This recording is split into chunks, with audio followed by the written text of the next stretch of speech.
a lot of my pictures, you can see the humanity in them. You know it's a garden, it's not just a wild landscape. And that's a very conscious thing, because I tell students, take a picture you assume your viewer is going to look at and study and wonder, why did the picture happen that way? We take advantage as photographers that viewers think we're telling the truth. The camera tells no lies. Well, in truth, it's really the opposite. We're telling a story that we want told, whether it's an unflattering shot of a politician or a flower shot at the most beautiful stage as opposed to a dead stage. We're telling a story about whatever picture we present to people. And that's a lie. I mean, that's a story. We're manufacturing. And at its worst, photography is really manipulating people. You know, the perfect apple in the store and the perfect model. These are things that are not real, and we shouldn't accept them. But I'd much rather promote something that's sustainable, the gardening, than promote, you know, a piece of clothing or a new brand of widget that needs to be, you know, the photograph needs to tell a story about. But I mean, I can't make a living totally with photography anymore. It's publishing, it's communication, and so it's not really just about the photograph. I'm really hoping to use my pictures, but talk about the importance of natural gardening, of native plants, habitat, the climate change, which is, you know, happening very fast, that we all need to not shove under the rug. It's happening, you know, we need to do something about it. And I think we're in for a fairly immediate changes coming up. But it doesn't mean we're going away as a species. You know, I think we have to, you know, decide what to do and move forward. And I think gardeners, that earlier, are the action committee for climate change. You know, we can make a difference. Using native plants is really the right thing to do in gardening. You know, I think we can feel good about gardening when we honor our local natives and we can see them. There's something thrilling about seeing a garden that has native plants in it, and you know it's healthy for the earth. You know that plant is happy where it is.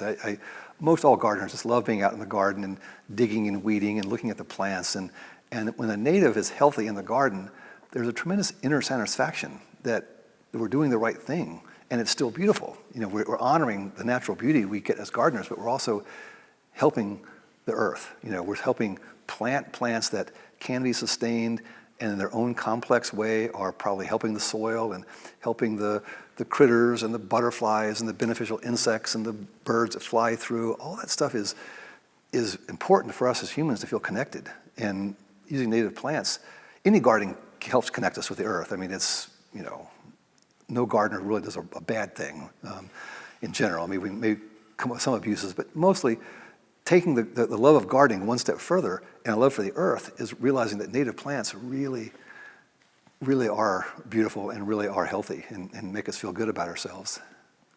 What I do is beauty. I try to bring beauty into people's lives. I have a small vegetable garden where I have my tomatoes, I have my Jefferson beans.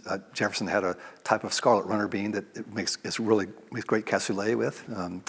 So I have a few things I grow, herbs that I grow in the garden that I live in California, so we have amazing produce. You don't have to grow it. Vegetable gardening is labor intensive, and the bugs get it, and when the harvest comes in, you got more than you can deal with. You know, I think it's a great trend, but I don't think, you know, that's not why people garden. They garden to feed themselves or to feel like they're contributing to their, you know, their table. But vegetable gardening is not, doesn't excite me. I really think beauty is where my impact wants to be. I love the beauty of plants. After I graduated, I had a history degree. I wasn't doing a little bit of stringer work with photojournalism, but I wasn't making any real money. And after a couple of years of knocking around Charlottesville, I worked in a framing shop. I did some construction work. I said, I want to pursue photography. And several friends said, well, you can either go to New York or San Francisco. Both of them have thriving commercial centers, and they need assistants and crew and stuff, so you should check it out. Well, I had checked out San Francisco during college. You know, hippie scene, West Coast, I'm going to San Francisco, you know. So I went to San Francisco and got really, really lucky. It turns out I went and had an interview with a man named Ted Kurihara. And at the time, I still had full head of hair, much more of an afro, and my girlfriend at the time, who's now my wife, said, you know, the Japanese are pretty conservative people, and this is a great opportunity. This is a big-time commercial photographer here in San Francisco, and if you want a job, you better clean up your act. get a suit. We went down and bought a cheap old corduroy green, olive green suit. It was ugly as sin. I cut my hair, cut my beard off, walked out of his studio, and here he was sitting in his office with his feet up on the chair. He's Hawaiian. In his Hawaiian shirt, he was barefoot. He's not a tight Japanese type. He's Hawaiian. He was, I was a haole. I was just but anyway, he liked my enthusiasm, that I really wanted to be a photographer, and I really knew nothing. And what was really telling is that I showed him my portfolio of all my journalism, my newspaper work from UVA, my best stuff. I go into his darkroom, and there pinned to the wall above all of his chemical tanks were just literally with a thumbnail, a picture of an executive portrait, a computer, a wine bottle, and it was like Ansel Adams had printed it. It was just beautiful, nice tonal range. I was immediately upset that I had shown him what was supposed to be my best work, and it was totally inadequate. I'd never studied. I didn't know about high-level printing. I didn't know what it was supposed to look like, but he saw my enthusiasm, basically. I was willing to sweep the floors and work the darkroom to be. So I spent 4 years working with him in a commercial setting. Started my own studio in 1980 and quickly found out that I had been working for a very good photographer and with the best clients. And when you start at the bottom, you don't get the best clients. So I realized 4 or 5 years of working my way up to the system and being sort of jerked around by marketing people and artificial deadlines and promoting things I didn't want to promote. I said, maybe I'm not set out to be a photographer. I need to do something else. And I remember sitting in a friend's apartment. We were living in a flat in San Francisco, and she had a gardening magazine. I'd never seen a gardening magazine. And in the magazine was a begonia that she was growing herself on her back patio. She was so excited that I can grow the same begonia. Look, it's a picture in the magazine.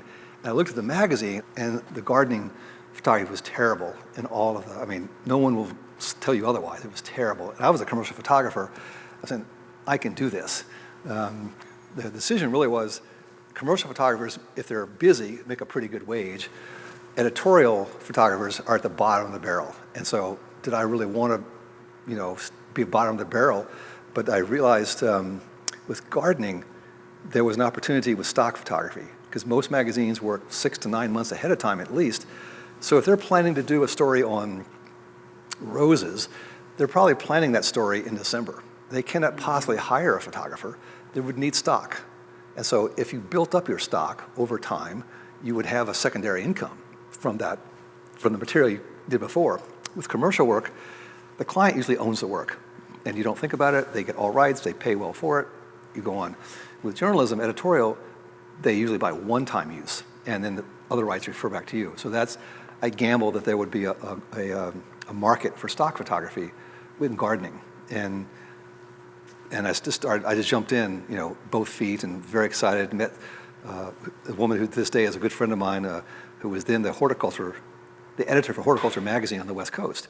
And we did some stories together, and we hit it off, and I started getting all the work I could handle.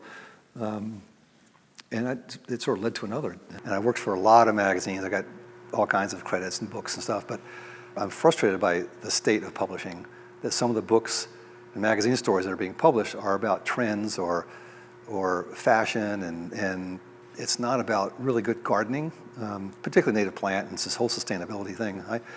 So I want to do self-publishing. So I travel around to see gardens that I want to see. And what happens is I'm well enough known that I can then sell the story to a magazine. Garden Design, for instance, I can sell a story to them, or a book publisher has a new book coming out, and especially something like native plants or sustainability, I hope that's an ongoing trend that people recognize as important. So if I have a unique library of sources, then my photos become marketable. And so that's happened so far. It's frustrating that I can't self-publish and make enough money from my own publishing, and that I still hope will maybe turn around. But but most of my photography is self-directed. I have say the spring trials or the big growers, for a cicada or star roses or people like that. That's good commercial work, but it only happens during small windows during the year. And I do commissions for designers. I do private books. Some wealthy folks want their garden documented, so I'll create a book for them, which is fun. And lecturing and giving my workshops is another source of income. At some point you have a little bit of a name, and people say, "Oh, he must know what he's talking about."